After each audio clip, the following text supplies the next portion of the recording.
Ja, du, in der Abschiedsrede sind wir unterwegs miteinander. Das sind 3 Kapitel und in diesen 3 Kapiteln im Johannes, also 14 bis 16, ist einfach Power drin. Und wir haben das jetzt schon 2-mal miteinander angeschaut. Wir werden auch noch weiter. Die Serie geht nach dieser Predigt noch weiter. Und es sind so die Themen drin, wo halt das, wenn Jesus geht, dann bringt er nochmal die Sachen auf den Punkt. Und das erste Thema ist ja das mit der Liebe. Wo wir dort dann angefangen haben, wo die Liebe gezeigt worden ist, wo Gott für uns hat und gleichzeitig auch das, wo wir untereinander sollen haben. So an der Liebe zueinander erkennen, dass die Menschheit erkennt, hey, die haben sich so lieb, da muss irgendetwas anderes sein. Und dann die zweiten Themen, die wir behandelt haben, das ist das Versprechen. Es ist versprochen. Jesus verspricht uns ziemlich viel in diesen 3 Kapiteln, was er vorher und nachher nicht so klar auf den Punkt bringt, sondern dass er verspricht, hey, ihr seid meine Kinder. Ihr seid meine Kinder. Es geht nicht um, ich trete im Glauben bei zu einer Firma, wo ich dann meine Leistung muss bringen und einen Lohn bekomme dafür, sondern hey, ich komme heim ins Vaterhaus. Das ist das zweite Bild, das wir miteinander gezeichnet haben. So das Versprechen und der Glauben an einen liebenden, guten Vater, in das Vaterhaus hineinzukommen, wo dir und mir zustehen, wo wir, wenn wir an Jesus Christus glauben. Und jetzt geht der Jesus einfach. Und das ist gefühlsmässig, ich habe mir das so vorgestellt, auch ein Stück weit, du stehst in einem Krankenbett und du weißt, der in dem Bett geht und du bleibst. Und du hast den liebend gern. Es ist fast ein Familienmitglied, über 3,5 Jahre geworden und jetzt geht der. Und das ist gefühlsmäßiges Chaos, wo die drin sind. Und ja, gell? Das ist das Einzige, was da groß wird, ist irgendwie die Angst oder das Gefühl, so ich bin allein. Jetzt sind wir dann allein, oder? Da gibt es noch die 3 Kapitel, dann kommt der ganze Weg durch Jerusalem und dann sind wir wieder allein. Und dann geht es wieder los mit Fischen vielleicht, oder einfach das Alleinsein. Und dann, gell, da liest ich das und fühlst so ein bisschen mit, oder? Ich probiere manchmal die Bibel so zu lesen, dass ich mitfühle mit denen, was passiert, so gefühlsmäßiges Bibellesen. Das klingt vielleicht noch lustig, aber was haben denn die Jünger gefühlt? Und sich in die allein, fühle ich mich manchmal auch allein. Und dann ist kommen mir immer wieder die Situationen in den Sinn, wo ich mich auch allein fühle. Weißt du, wo du da sitzt und bettest und denkst, du, bis zur Decke kommen meine Gebete und mehr spüre ich nicht. Oder dann liest du in der Bibel und merkst, ich habe mehr Fragen als Antworten für mein Leben. Und ich bin da drin und dann habe ich mir überlegt, weisst, die Jünger, die haben wenigstens Jesus mal gehabt. Die 3,5 Jahre. Die haben wenigstens schon mal mit ihm schwätzen. Die haben wenigstens können sagen, hey, ich verstehe das nicht. Hey Jesus, komm mal, das muss mir jetzt noch geschwind erklären. Wir haben ja ganz einige in der Bibel so beschriebene Begebenheiten, wo die Jünger etwas fragen. Aber ich glaube, das ist die ganze Zeit so gewesen. Ein paar wichtige sind rausgestrichen worden, sind in der Bibel verankert. Aber ich meine, wenn die stundenlang gelaufen sind, die haben doch auch mit Jesus geredet. Hey, wie siehst denn du das? Und warum die Römer und Soldaten und Zeug und Sachen? Und wenn ich mich dann so fühle, oder so allein auf dieser Kugel und das Gefühl habe, einmal, ich würde so viel geben für einmal mit Jesus an dem Feuer hocken und meine Fragen zu stellen. Weißt du, meine, von meinem Leben, von meinen Ängsten und Nöten, das würde ich so gerne machen. Ich würde so gerne mal mit dem Jesus zusammenhocken und seine Führung erleben. Weißt du, wenn er sagt, ja, Jesus, Elias, komm, easy, ich zeige dir das. Weißt du was, du musst es dann gar nicht allein machen, ich komme mal mit, die erste Heilung zeige ich dir mal vor, zum Beispiel so, oder? Oder wenn ich seinen Rat über mein Leben will, die Frau solltest du jetzt vielleicht nicht heiraten oder der schon, oder komm, da würde ich mich jetzt bewerben, das tönt nach einem guten Job. Aber wenn das Jesus sagt, oder, der Rat hätte ich so gerne mal einfach so 1:1 in mein Leben bekommen. Oder was haben wir noch? Oder sind Trost erfahren? Oder wie gern hätte ich, wenn Jesus doch einfach mal käme und seine Hand, weißt, und wenn er die Hand auf die Schulter legt, dann wird es da so warm, weißt, und es kribbelt dann so. Nein, ich weiß nicht, wie es wäre, aber ich habe es ja noch nie erlebt. Aber ich hätte es doch so gern, oder? Ich wäre so gerne mal. Und dann kommt die Not in mir, dass ich bin so allein. Und der Jünger ist wahrscheinlich genau ähnlich gegangen, wo Jesus weg war. Sie sind sich so allein gefühlt und nicht mehr gewusst, was soll ich jetzt? Und jetzt hat doch Jesus immer schön voraus und so. Und genau in den Notstand hinein eigentlich predigt Jesus die 3 Kapitel. die 3 Kapitel. Und die bringt er so voller Liebe, voller Zuneigung, so voller, hey, ich bin im Fall vorbereitet. Ich habe etwas für euch. Es ist überhaupt kein Problem, dass ich weggehe. Es ist sogar gut, dass ich weggehe. Es ist so voller Ermutigung gewesen, die 3 Kapitel, wo Jesus da zu uns predigt. Also eben zu den Jüngern natürlich in erster Linie, jetzt in diesen Abschiedsreden, aber auch zu mir. Wenn ich in Volk hocke und meine Gebete eben gefühlt, sage ich jetzt, oder? Was ja nicht der Wahrheit entspricht, aber gefühlt nur bis an den Himmel hergehen. Und er sagt, der Jesus sagt, hey, schau, du wirst eigentlich nachher nie mehr allein sein. Gar nie mehr allein sein. Und ich weiß, wie das ist, wenn man nicht allein ist. Ich bin seit 20 Jahren geheiratet. Da machst du nicht mehr viel allein, oder? Da haben wir jetzt gerade letzte wieder darüber diskutiert, über meine TÜV-Ferien. Wisst ihr, ich habe ja geheiratet und habe klar gesagt, schau Miriam, 1 Woche im Jahr gehe ich TÜV fahren. Das ist meine Ferien mit meinen Kollegen, mit meinem TÜV, da bin ich weg, oder? Und das ist dann von einer Woche auf 4 Tage, dann nein, also es ist nicht wegen ihr, oder? Es hat auch andere Sachen, die mitgespielt haben. So, meine Kollegen haben zum Beispiel TÜV verkauft und so weiter. Jetzt ist es genau nicht mehr so, oder? Aber es ist so, dass eben, du musst dann kämpfen, wenn du etwas allein machen willst. Und gleichzeitig ist es wunderschön, dass du etwas das Zweite machen kannst, dass du eben nie allein bist. Und ich sage euch, die Weltreise, die wir gegangen sind, wir haben ja dort in dem ich weiß doch nicht, was sind das, 10 Quadratmeter grossen Wohnmobil, haben wir gelebt. Und es ist so gut, ich bin nie allein. Ich konnte alles mit jemandem teilen. Es war immer jemand da, der für mich geschaut hat. Oder ich für sie geschaut habe. Also, hey, Dave. Das bringt mir sowas von draußen. Ja. Nein, oder da sind wir in dem. Und, also, ihr wisst, was ich meine, oder? Und gleichzeitig gibt es immer einen Punkt in deinem Leben, wenn du nicht geheiratet bist, oder? Die alle Singles da rein denken, ja, der kann gut schwätzen, oder? Aber gleichzeitig bin ich verheiratet seit 20 Jahren und ich habe immer noch ein Leben.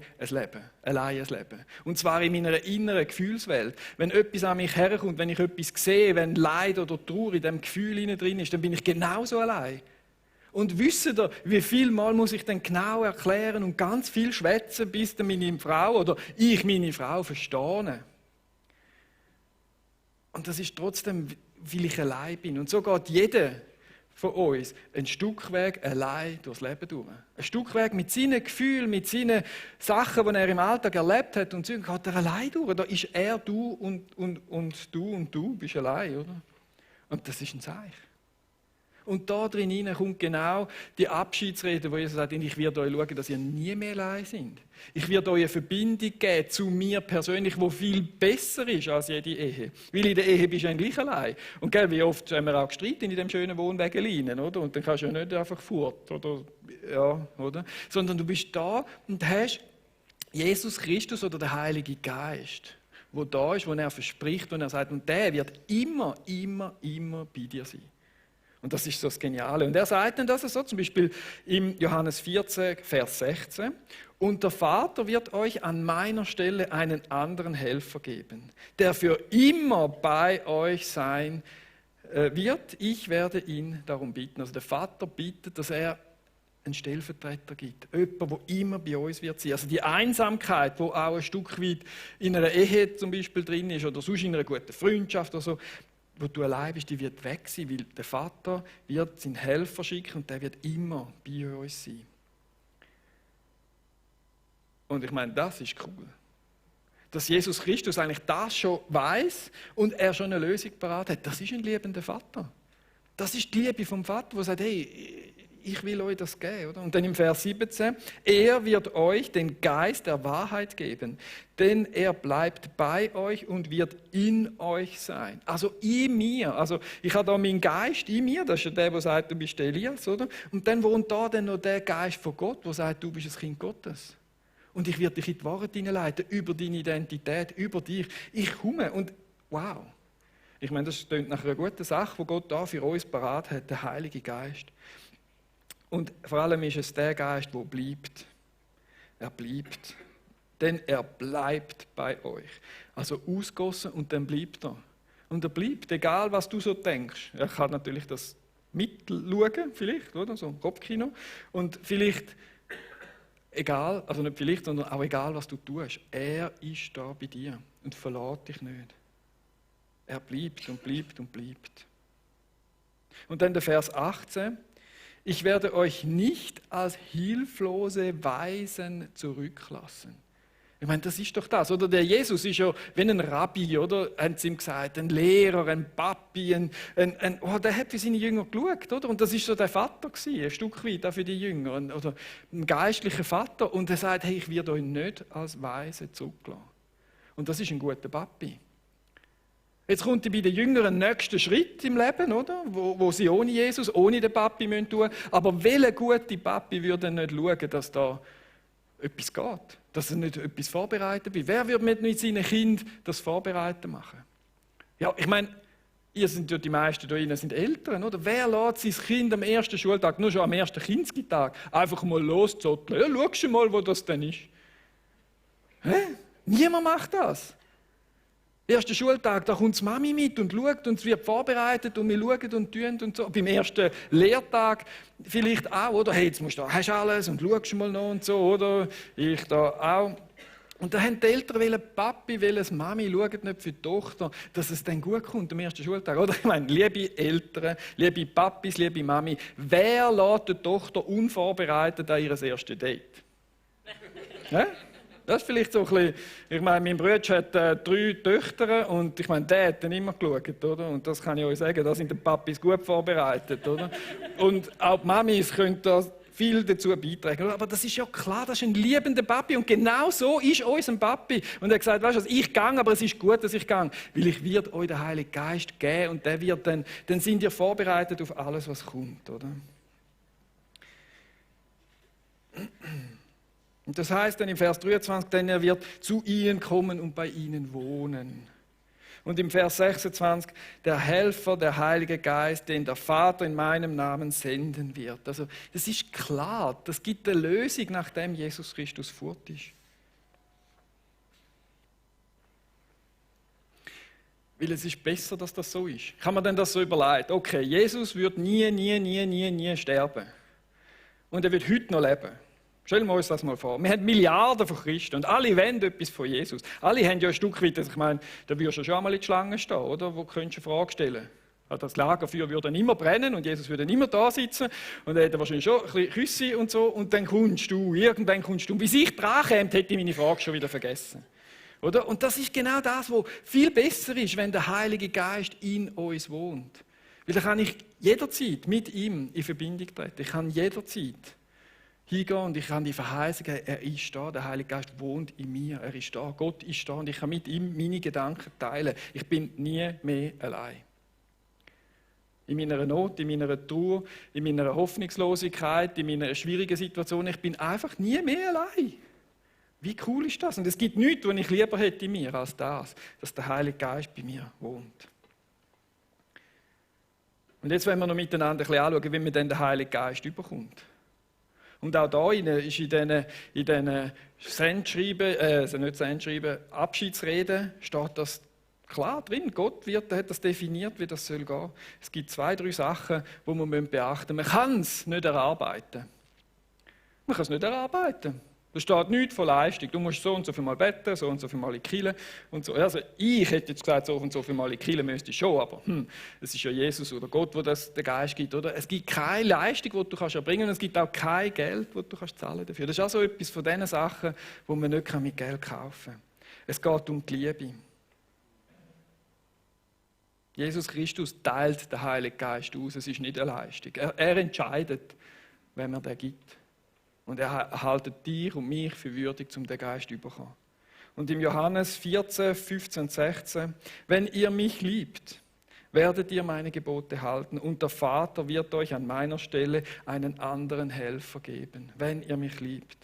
Und Vers 23 dort, wenn jemand mich liebt, wird er sich nach meinen Worten richten. Mein Vater wird ihn lieben und wir werden zu ihm kommen und bei ihm wohnen. Das ist die Liebe. Die Liebe zueinander auf die eine Seite, die Liebe zu Gott. Und die Liebe zu Gott hat immer auch eine Tat, dass man das glaubt, dass man das macht, dass man die Gebote, wo es heisst, dass man die haltet. Und welches Gebot meint denn da Jesus? Ein Speisegebot vielleicht. Wäre sicher nicht schlecht für die Ernährung und so, auch die sind nicht einmal so schlecht aus der Bibel. Aber er meint doch das Gebot, liebe deinen Nächsten wie dich selbst oder behandle ihn gleich. wie du gern wirst behandelt werden. Das Gebot. Liebet mich und liebet den Nächsten. Und ihr werdet den Heiligen Geist bekommen. Und das ist die Bedingung. Und das ist so etwas Schönes. Wie Gott hat uns seine Liebe zuerst gezeigt. Er hat gesagt, schaut, ich liebe euch. Jetzt könnt ihr mich lieben und dann kriegt ihr nochmal ein Geschenk. Denn Gott hat der Welt seine Liebe dadurch gezeigt, dass er seinen einzigen Sohn für sie hergab, damit jeder, der an ihn glaubt, das ewige Leben hat und nicht verloren geht. Und das ist so krass, wie das da vorkommt, dass Jesus uns zuerst liebt und dann sagt so, und jetzt weißt du, dass ich dich zuerst geliebt habe und jetzt liebst du mich. Und dann gebe ich dir den Geist. Dann ist die Verbindung da. Es ist eine Liebesbeziehung zwischen dir und dem Heiligen Geist, der in dir drin ist. Und meine, ich glaube an Jesus Christus. Das ist eine historische Person und er ist die bestbeleidigte historische Person, die es gibt. Ich glaube auch an die Wunder. Ich glaube, dass Jesus Wunder tut. Er ist der Sohn Gottes. Er ist über die Erde gegangen und er hat ein perfektes Leben gelebt. Ohne Zielverfehlung. Das glaube ich von Herzen. Er hat nie irgendetwas Falsches gemacht. Wenn wir den 1. Korinther 13 lesen, wie Jesus, das ist das, was der Joni in der ersten Predigt gelesen hat, oder wo steht, wie Jesus geliebt hat. Und dann merke ich, er hat ein Leben gelebt ohne Zielverfehlung. Und er sagt, weißt du was, ich bin gestorben. Aber ich bin eigentlich grundlos gestorben, ohne irgendwelche Vergehen, die man mir anweisen konnte. Aber das ist ja das Gute, dass ich gestorben bin, weil jetzt habe ich ganz viel Platz für deine Zielverfehlungen, Elias. Ich habe ganz viel Platz für deine Zielverfehlungen. Und da sind doch einige in meinem Leben. Und die kann ich Jesus Christus bringen. Und dann ist das weg. Und ich glaube, dass er meine Zielverfehlungen am Kreuz getragen hat. Und dann habe ich Platz da rein. Für den Heiligen Geist, wo er dann in mir ausgießen kann. Wo er dann sagt, schau, und den gebe ich euch, und darum ist es gut, bin ich gestorben, weil dann schaffe ich Platz, dass deine Zielverfehlungen aus deinem Leben rauskommen und dann sind sie dir vergeben und du siehst es ein und dann gebe ich dir den Heiligen Geist. Und das ist der Punkt, wo wir sagen können, jawohl, ich glaube. Ich glaube das. Das ist das, was die Bibel uns lehrt, das ist das kleine Einmaleins. Und das glaube ich von Herzen. Und darum kann ich sicher sein, der Heilige Geist hat in mir Wohnung eingenommen. In dem Augenblick, wo ich sage, das ist wahr. Das nehme ich an. Da ist meine Zielverfehlung. Nimm es als Kreuz, nimm es Jesus, mach damit, was du willst. Ich will Freiheit, ich will leer sein, damit du mir den Geist Gottes hineingeben kannst. Und der Römer 6,23 sagt das so, denn der Lohn, den die Sünde, die Bibel sagt Sünde, heißt Zielverfehlung, zahlt, ist der Tod. Und das ist das, was Jesus gezahlt hat. Aber das Liebesgeschenk, das Gott uns in seiner Gnade macht, ist das ewige Leben in Jesus Christus, unserem Herrn. Und das lebe ich im Glauben in Ewigkeit. Mit dieser ewigen Verbindung vom Heiligen Geist mit ihm. Und so kriegt man den Heiligen Geist. Jetzt der nächste Punkt, wo wir uns so ein bisschen mit dem anschauen wollen, was in das schreibt. Wir könnten noch viel mehr dazu sagen, aber wir behalten uns ein bisschen auf die Abschiedsrede von Jesus. Was tut denn der Heilige Geist? Er wirkt an uns. An uns. Wenn du da sitzt und es dir irgendwie warm wird und du denkst, was ist jetzt, also ich kenne das gar nicht so, das Gefühl und so weiter, und denkst, hey, eigentlich will ich so ein Leben, irgendetwas an dir rein drängt, in deinen Geist oder deine Seele drängt dich dazu, eigentlich will ich jetzt mit dem Jesus leben, eigentlich will ich den Heiligen Geist haben, ich will immer so eine Verbindung haben. Aber du kennst das vielleicht gar nicht, dann kann ich dir sagen, das ist der Heilige Geist, der an dir wirkt. Wo dich möchte zu etwas drängen, zu etwas Gutem, zu der Liebe drängen, dass du die Liebe Gottes kannst annehmen. Und dann wirkt der Heilige Geist an uns. Das steht im Johannes eben in den Abschiedsreden 16. Und wenn er kommt, wird er der Welt zeigen, dass sie im Unrecht ist. Er wird den Menschen die Augen öffnen für ihre Sünden oder eben Zielverfehlung. Oder vielleicht hast du da das Gefühl, hey, etwas müsste ich jetzt mal mit Jesus besprechen und das tut mir leid. Ich weiß nicht, woher das kommt. Bis jetzt hat mir das noch gar nicht leid tun. Ich meine, ich könnte euch Storys erzählen von meinem Leben, wo ich Scheiße gebaut habe, im so 1. bis 3. Sek oder Real, oder? Wo ich war wirklich einer von denen, der die anderen so ein bisschen gequält hat und so, und ja, wirklich schlimm. Hey, und plötzlich ist mir das aufgegangen. Das ist der Heilige Geist, der an mir gewirkt hat. Und ich gesagt habe, hey, ich muss das aus meinem Leben rausbringen. Das ist etwas, was noch da ist. Und das ist der Heilige Geist, der das aufbringt, der dich drängt dazu, das Zeug loszulassen, können wegzutun. Und er macht dort die Augen auf für Gerechtigkeit und für das Gericht. Er wird ihnen zeigen, worin ihre Sünde bestehen. Darin, dass sie nicht an mich glauben. Er wird ihnen zeigen, worin sie Gottes Gerechtigkeit erweist. Und dann kommt das plötzlich, es wirkt an dir und dir geht es wie Schuppen auf die Augen. Das ist, wenn der Heilige Geist an dir wirkt, wenn dein Stuhl irgendwie warm wird. Aber er wirkt auch in uns. Oder die den Heiligen Geist schon haben, dort wirkt er innen dran. Von innen nach außen, an meinem Geist. Und eben sagt zum Beispiel, wir sind Kind Gottes und geben uns die Identität ganz fest in unser Herz hinein. Wenn du glaubst, dass Jesus Christus da ist und dir jetzt etwas reinkommt und dein Stuhl warm wird, dann ist das auch der Heilige Geist. Der wirkt von innen raus. An diesen Sachen, wo du sagst, hey, da müsste ich noch mit dem Sepp noch reden und vielleicht da noch etwas tun. Oder vielleicht wirkt er auch innen raus und sagt, hey, willst du heute nicht einen Neuanfang machen? Hey, echt, willst du heute nicht nochmal einen Neuanfang machen mit mir? Weil ich würde das Leben gerne mit dir verbringen und ich höre dich so wenig und spüre dich so wenig. Und dann kann man vielleicht einen Neuanfang machen. Kann man sagen, und das ist auch der Heilige Geist, der in dir innen dann wirkt und dir etwas aufzeigt. Und dann gibt es natürlich noch ganz viele andere Sachen, wo er uns Frieden schenkt ins Herz. Und er sagt, hey, und ich will euch den Frieden geben, höher als alle Vernunft. Und ich will dich leiten. Wenn du Fragen hast, frag mich. Bett zu mir, red mit mir, ich will dich leiten. Zeig mir die Worte über Jesus. Das ist etwas, wo der Heilige Geist sehr, sehr gern macht. Er gibt gern Jesus dir. Und das ist eine super Sache im Worship, oder? Ich wünsche mir, dass der Heilige Geist noch viel mehr, wenn wir Gott loben und preisen, in meinem Herz wirkt und ich könnte die Freiheit auf die Knie gehen und sagen, hey, wow, du bist so gewaltig, Jesus Christus, und das ist der Heilige Geist, der mich in die Anbetung hineinführt. Das wirkt er. Und er tröstet mich. Er tröstet mich, wenn ich in der Not bin, wenn ich wieder mal irgendeinen Mist gemacht habe oder etwas Trauriges widerfährt. Und er lehrt mich zu lieben, in meinem Alltag hinein, die Liebe zu bringen. Und wenn ich mir das so überlege, ist es genau das, was ich mir da auf der ersten Seite aufgezählt habe, mir wünschen.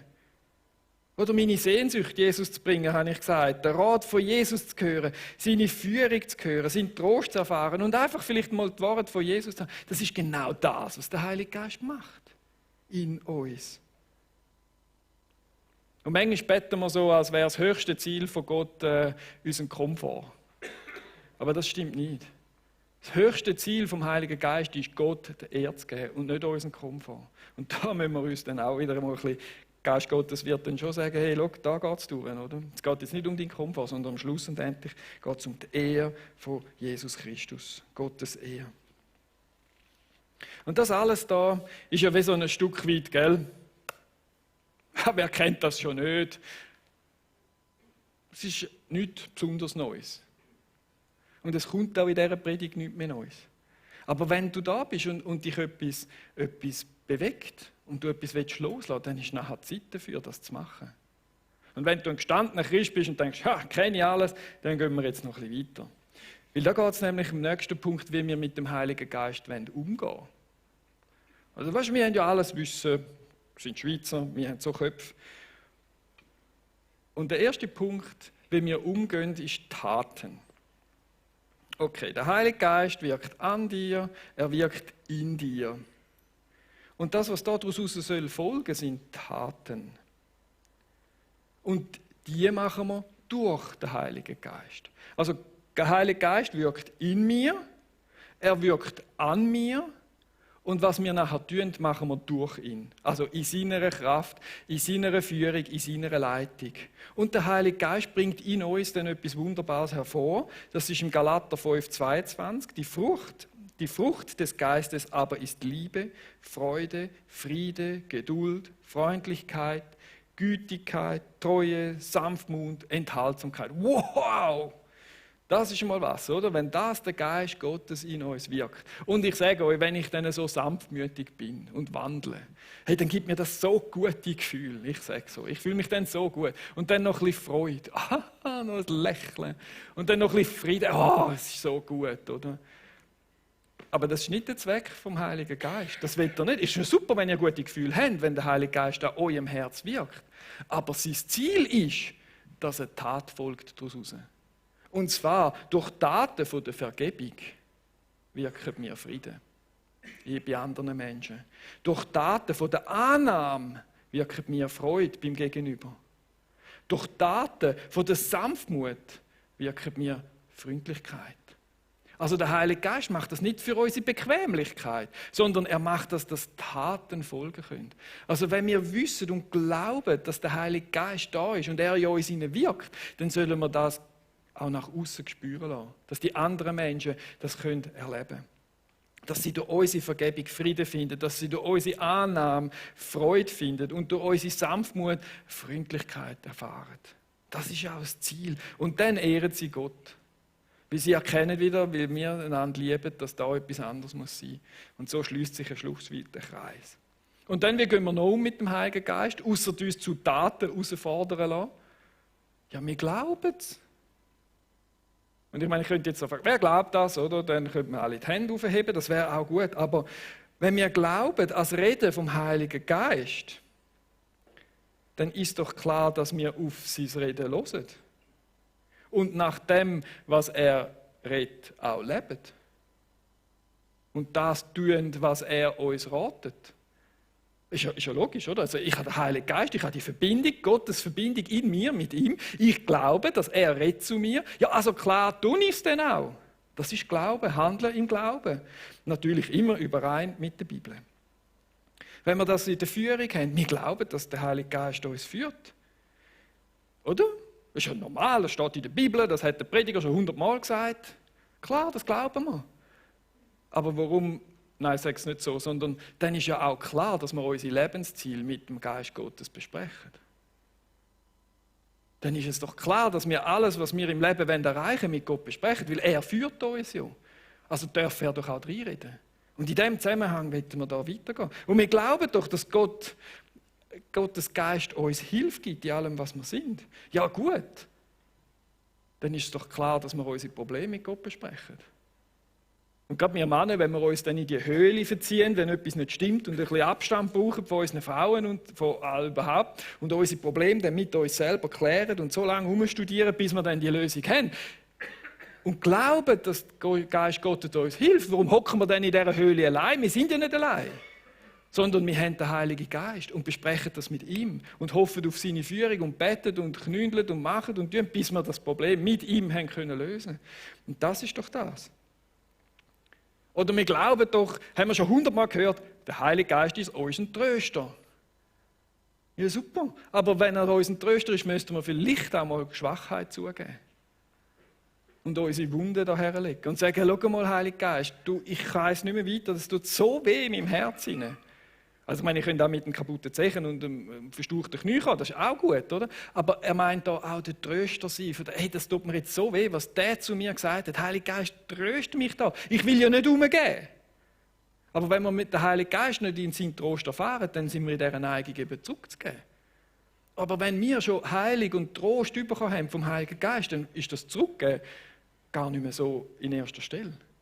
Aber wir glauben es ja. Also zeigen wir auch eine gewisse mäßige Schwachheit. Und das ist das, was der dritte Punkt ist für unsere gestandenen Christen, dass wir Schwachheit dürfen zugeben. Doch der Herr hat zu mir gesagt, meine Gnade ist alles, was du brauchst, denn meine Kraft kommt gerade in der Schwachheit zur voller Auswirkung. Also durch unsere Schwachheit, durchs Zugeben, dass wir eben nicht alles im Griff haben, dass wir eigentlich auch nur irgendwie auf dem Ozean am Rudern sind mit unserem Bötli und dass etwas wehtut und so weiter. Dort drin will der Heilige Geist wirken. Es ist eben anders bei Gott als in dieser Welt. Wenn wir in dieser Welt Schwachheit zugeben, dann kommt gerade der Nächste und schrammt uns vielleicht noch etwas rein. Oder im Geschäft muss ich immer cool sein, oder? Weil ich muss ja Umsatz machen oder ich weiß nicht was. Oder du kannst es vielleicht wie nicht so sagen. Aber beim Heiligen Geist ist es anders. Wenn dort Schwachheit zugibst, dann kommt er und tröstet. Dann kommt er und heilt. Und das ist Gott. Das ist unser Gott. Das ist das, was wir glauben. Also handeln wir dann auch. Dann wären wir wieder bei den Taten. Wir schwach sein dürfen. Und der dritte Punkt für uns Christen, wo ich ja auch ein bisschen zu mir rede, natürlich immer auch, oder? Das ist ein Punkt, mit dem Heiligen Geist braucht man eine gewisse Zeit. Zeit haben.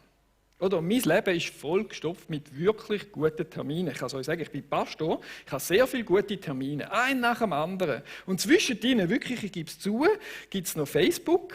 Was habe ich aufgeschrieben? 20 Minuten lese ich natürlich noch. Man muss ja nicht aufschreiben, das weiß ich auch. Ich schaue noch 20 Minuten lesen, dann habe ich 2, 3 Serien, die ich doch auch schaue, muss ich sagen. Und ich habe jetzt aber gerade wieder mein Game gelöscht, oder? Aber ich habe auch wieder die so ein bisschen im Gamen. Ihr kennt mich ja, gell? Ich erzähle nicht das erste Mal darüber. Aber meine Zeit ist voll. Und irgendwie habe ich gar keine Zeit für Führung und Trost und Hilfe und Veränderung und Annahme und Bestätigung von meiner Identität, weil ich ja so viele gute Termine habe. Plus noch ein bisschen Ablenkung, Zerstreuung, das darf auch ein Pastor haben, oder? Wie dumm ist das denn, liebe Leute? Wisst ihr, ich lache laut, wenn ich ein Kind sehe, das nicht aufs WC geht und in die Hose macht, weil es keine Zeit hat, um aufs WC zu gehen. Oder? Weil es muss spielen. Da lache ich, oder? Das ist lustig, oder? Ich bin sehr erstaunt, wenn mir jemand sagt, ja, der ist gestorben, weil er keine Zeit hat zum Trinken. Da bin ich erstaunt, oder? Wie kann man das nur vergessen, oder? Aber ich bin zutiefst traurig und ich bin erschüttert über jeden, der weiss, wo man Leben findet und keine Zeit hat, um das Leben abholen dort. Ich bin zutiefst erstaunt und erschüttert über jeden, der weiss, wo Trost ist und keine Zeit hat, um den Trost abholen. Und im Schmerz hinein muss leben. Und ich bin erschüttert über jeden, der weiss, wo Führung ist und eine, sagen wir, nicht so schlaue Entscheidung nach der anderen fällt, weil er keine Zeit hat. Zum dort abholen, wo eigentlich Führung und Leitung und Weisheit ist. Und ich glaube, in der heutigen Zeit, sagen wir in unseren Breitengraden, ja okay, sagen wir im Zürich-Oberland. Na gut, sagen wir bei mir. Ist nicht das Problem, dass ich es wüsste. Und das sind die gestandenen Christen, die wissen ja alles, oder? Denen kannst du nichts mehr Neues predigen. Es ist nicht das Problem, dass wir es nicht wüssten. Es ist auch nicht so das Problem, dass wir Männer dürfen ja jetzt auch neu schwach sein, oder? Das ist jetzt ganz gut auch. Das ist auch nicht das Problem. Aber es ist das Problem, dass wir in dieser Getriebenheit von dieser Welt keine Zeit mehr haben. Wir haben einfach keine Zeit mehr. Wir haben 1000 Sachen. Und das ist die Welt, die so getrieben ist. Und die Bibel sagt es ja so schön, macht euch nicht gleich dieser Welt, oder? Dann ist schon klar, dann meint man alle Sünden und irgendwie so und so. Aber nein, es ist eben auch das, oder? Die Getriebenheit in dieser Welt, die klaut uns unsere Ruhe. Und es ist die Ruhe mit Gott, die unsere Seele so dringend braucht. Wo unsere Seele Führung und Leitung und Lebenswasser, das Bild braucht ja die Bibel auch für den Heiligen Geist, braucht, aber wir haben keine Zeit, um es zu holen. Unsere Ruhe fehlt. Oder es ist die Ruhe, die wir mit unseren Frauen vielleicht müssten haben oder unserem Mann oder Partner müssten haben, wo unsere Familie so dringend braucht. Es ist die Ruhe, die du vielleicht mit deinem Sohn müsstest haben, mit deiner Tochter müsstest haben, die sie so dringend braucht.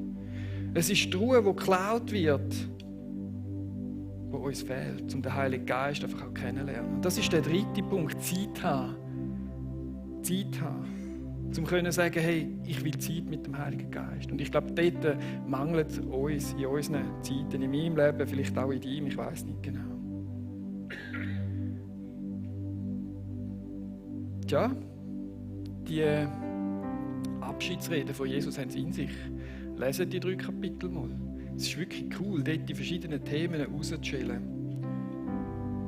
Und heute haben wir den Heiligen Geist gehabt. Und wenn du das merkst, dass du ab heute ein Leben mit dem Heiligen Geist anfangen willst, ist jetzt Zeit, um eine Tat zu vollbringen. Und zu sagen, heute ist es der Tag, wo ich zu Jesus gehe und sage, hey, bitte gib mir den Heiligen Geist. Ich gebe dir gern all meine Zielverfehlungen ab. Nimm's. Und ich will den Geist, ich will endlich Trost und Frieden und Liebe und all die Sachen in meinem Leben drin haben. Wenn das jetzt dran ist, dann mach das. Wir haben da hinten ein Gebetsteam, wo man sagen kann, hey, geht dort her, sie beten für dich, sie beraten dich auch noch ein Stück weit, aber fest beten, zu machen etwas mit dem Fest. Und vielleicht ist es auch, gell, dass du das alles schon weißt und weißt, hey, ich habe eigentlich schon lange nicht mehr mit dem Heiligen Geist und eigentlich die Führung von Gott, ich mache doch meine eigene Sache, bin selber groß. Ich kenne das auch. Und dann musst du irgendwann wieder mal sagen, so, und jetzt kehre ich um, ich mache einen Neuanfang mit dem Jesus, mit dem Heiligen Geist. Und auch dann, hey, mach es fest mit jemandem für dich, also vielleicht für dich da auf dem Stuhl, aber vielleicht auch mit jemandem, der unterwegs da im Gebetsteam oder jemandem, den du kennst aus der Kirche, wo du das festmachen kannst. Und vielleicht nehmen wir dann ein Zettel und können schreiben, hey, heute ist der Tag, oder? Und das kannst du dann an deine Pinnwand hängen und sagen, jawohl, heute da, am 13. Oktober lebe ich wieder ganz neu. Und alles, was mir an Zweifel dann wieder kommt, weise ich weg und sage, schau, da kannst du aufs Zettel schauen. Und wenn du gestandener Christ bist und das alles weißt und mit am Leben bist mit Jesus Christus und mit dem Heiligen Geist und trotzdem etwas kommt und dein Stuhl warm geworden ist, weil inwendig etwas ist, weil der Heilige Geist innen an dir schafft, dann ist auch heute wieder das, wo du etwas festmachen kannst. Ich weiß nicht, was er dir gesagt hat, aber wir haben festgebetet, dass er zu diesen Menschen redet, zu den Gestandenen, und dann folgt die Tat. Oder? Sie sagen, ja, ich lebe Freundlichkeit und Frieden auslösen. Ich weiß nicht, was in deinem Leben dran ist.